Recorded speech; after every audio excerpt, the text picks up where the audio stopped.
Assalomu alaykum. Ushbu video dars shaxs kamoloti bo'yicha trening, psixologik konsultatsiya va psixokorreksiya, psixologik trening asoslari fani uchun muhim bo'lgan mavzulardan biri tranzaksion tahlil mavzusida bugun so'z boradi. Tranzaksion tahlil o'zi qanday yondashuv va shu bilan bir qatorda uning ma'noviy jihatdan nimani anglatadi va asoschisi kim? Tranzaksion tahlil yondashuvining asoschisi Erik Bjorn deyishimiz ham mumkin va aynan ikkala talaffuz ham to'g'ri hisoblanadi. Shu bilan bir qatorda to'liqroq qilib aytadigan bo'lsak, Erik Bernstein. Tranzaksion tahlilni Zigmund Freydning ayrim konsepsiyalari bilan o'xshash ekanligini ko'rishimiz mumkin. Bu aynan qaysi g'oyalarda namoyon bo'ladi? Zigmund Freydning shaxs tuzilishida ahamiyat bersangiz, shaxsning 3 xil tuzilishi mavjud. Demak, bular id, ego, superego. Mumkin tranzaksion tahlil Erik Bjornning g'oyalarida yaqin bo'lgan tushunchalar bola, katta odam va ota-ona ego holatlari. Bola, katta odam va ota-ona ego holatlarida kuzatishimiz mumkin bo'ladi. Va bu 3 ta ego holatni ham o'ziga xos bo'lgan tuzilishlari mavjud. Funksional, strukturaviy tuzilishlarini kuzatamiz. Demak, aytadigan bo'lsak, bola ego holati. Bola ego holati. Bola ego holatini o'zi ikkitaga bo'linadi. Bu tabiiy bola va moslashgan bola. Moslashgan bolani biz ego holat tranzaksion tahlilda 3 ta. Bular ota-ona ego holati, katta odam ego holati va bola ego holatlari. Aynan mana shu ego holatlarni o'zi ham, masalan, ota-ona ego holati ham biz kuzatishimiz mumkin, ikkitaga bo'linadi. Bola ego holati ham ikkitaga bo'linadi. Ota-ona ego holatida bir yoki ikki ota-onaning g'amxo'rlik qiluvchi, g'azablangan yoki tanqid qiluvchi xatti-harakatlari, shuningdek ota-onadan olingan parametrlar asosida xulq namoyon bo'ladi. Ota-ona ego holatini o'zini aytib o'tganimizdek ikkita ko'rinishi mavjud. Bu g'amxo'r ota-ona va tanqidchi ota-ona. Nazoratchi ota-ona. G'amxo'r ota-ona bu farzandiga doimiy ravishda g'amxo'rlik qiladigan, farzandi uchun qayg'uradigan. Ota-ona ego holati bizi ego holatlari deganimizda bu tushuncha siz uchun yangilik emas, balkim bu tushuncha xususida fikrlarga egasiz. Shunday bo'lsa-da ta'kidlab o'tmoqchimanki, bu ota-ona emas, aynan ota-onaning o'zi emas, balkim har bitta shaxsni, hattoki bolada ham bo'lishi mumkin ota-ona ego holati. Bolada ham bo'lishi mumkin, o'smirda ham bo'lishi mumkin ota-ona ego holati. Demak, bu insonni o'zini qanday tutishi deb ayta olamiz. Ota-ona ego holati 2 xil ko'rinishi mavjud. Bular g'amxo'r ota-ona va nazoratchi ota-ona. G'amxo'r ota-ona deganda biz tushunamizki, bu farzand uchun doimo qayg'uradigan, farzandiga yordam berishga harakat qiladigan, kuyib pishadigan, kerak bo'lsa uni ham o'rniga nimadir qilib beradigan insonlarni biz g'amxo'r ota-onaga kirita olamiz. Shu turib beradi, har doim turib beradi. Shu odamga yordam bermasa, u bu narsani qila olmasligi mumkin. Ana endi nazoratchi ota-ona qanaqa? Agar soddaroq tilda sizga tushuntiradigan bo'lsam, nazoratchi ota-ona bu doimiy ravishda nazorat qilib turadi. Yo'l bo'lsa, aynan shu yo'lda qanaqa yurish kerak, nima qilish kerak, shularni nazorat qilib, nima qilish kerak ekanligini o'rgatib, tanbeh berib, tanqid qilib, kerak bo'lsa, yo'lni ko'rsatib turadi. Nafaqat qayg'uradi. G'amxo'r ota-onada doimiy ravishda shu g'amxo'r ota-ona ego holatida bo'lganlar doimiy ravishda qayg'urib, yordam bermasam bo'lmaydi deb hisoblaydigan bo'lsa, ularda ham yordam bermasam bo'lmaydi deb hisoblashi mumkin. Nazoratchi ota-onada. Lekin ular insonni o'ziga vazifani yuklashadi. Ya'ni shu vazifani sen qilishing kerak. Nimaga noto'g'ri qilyapsan? Nimaga bu gapni gapirding? Hattoki biz kuzatishimiz mumkin farzandlar orasida ham nazoratchi ota-ona ego holatida bo'lib qolgan farzandlarni. Va ayrim vaqtlarda bu holat nazoratchi ota-onani dilini og'ritib qo'yishi ham mumkin, chunki hamma ota-ona ham farzandini nazorat qilishi, aql o'rgatishini qabul qila olmaydi.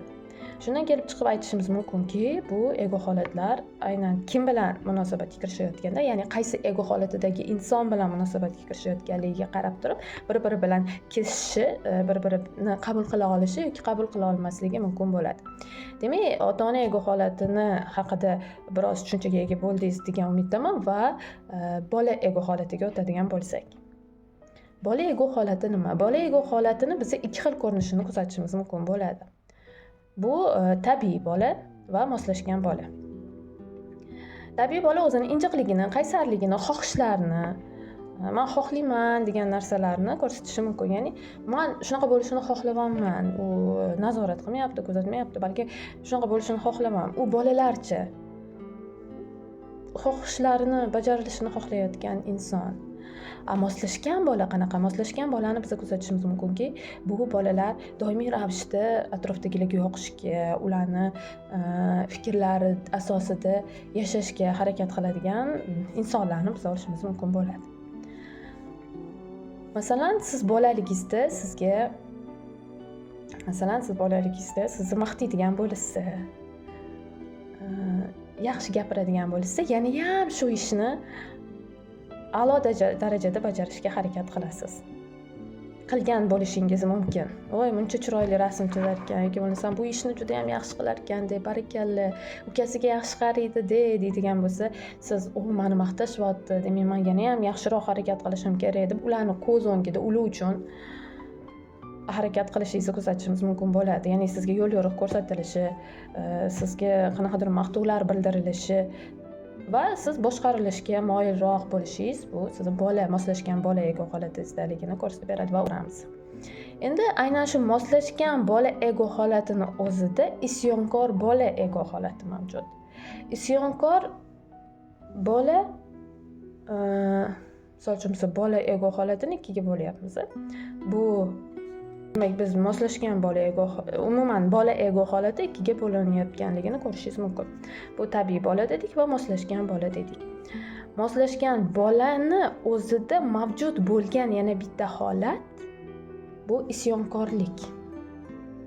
U hammaga yoqishga harakat qildi. Ota-onasini jahlini chiqarmaslik uchun, ularni g'azablantirmaslik uchun, ularga yoqmaydigan ishlarni qilmaslikka, ularni yoqtirmaydigan vaziyatlarni yuzaga keltirmaslikka harakat qiladi. Xo'p, ukasi bilan urushmaydi, chunki ukasi bilan urushadigan bo'lsa, ota-onasini bu g'azablantiradi, xafa qiladi ota-onasini.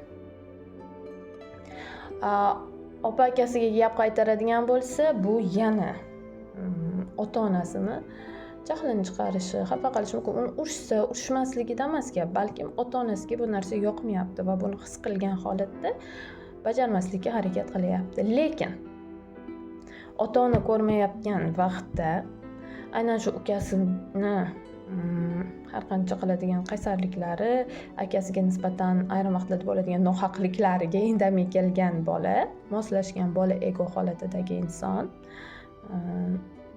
sodda qilib sizga tushuntiradigan bo'lsak, ota-onasi ko'rmayotganida ukasini urishi yoki bo'lmasam o'zini ichidagi holatini, xohishlarini ko'rsatib berishi mumkin bo'ladi. Ya'ni bu isyon vaqti bilan doimiy ravishda insonlarga yoqishga harakat qilgan insonda yuzaga kelib turadi. Ego holatlar shular: bola, katta odam va ota-ona. Bitta ego holatimiz haqida tushuncha bermadik. Bu katta odam ego holati. Katta odam ego holatiga to'xtaladigan bo'lsak, katta odam ego holatidagi inson tashqi ta'sirlarga berilmaydi. Ya'ni xuddiki bola ego holati singari tashqi ta'sirlar unga ta'sir ko'rsatmaydi va shu bilan bir qatorda mantiqan fikrlaydi, erkin harakat qiladi, vaziyatlarni obyektiv baholaydi. Tranzaksion tahlilda egogramma tushunchasi mavjud. Egogramma bu nima? Egogramma insonni ego holatini qaysi birida qanchalik o'zini vaqtini o'tkazishi va qanchalik uni yuqori darajada ekanligini ko'rsatib beradi. Jumladan, quyidagi mana shu jadval egogramma deyiladi. Ya'ni g'amxo'r ota-ona, nazoratchi ota-ona, katta odam, moslashgan bola va tabiiy bola.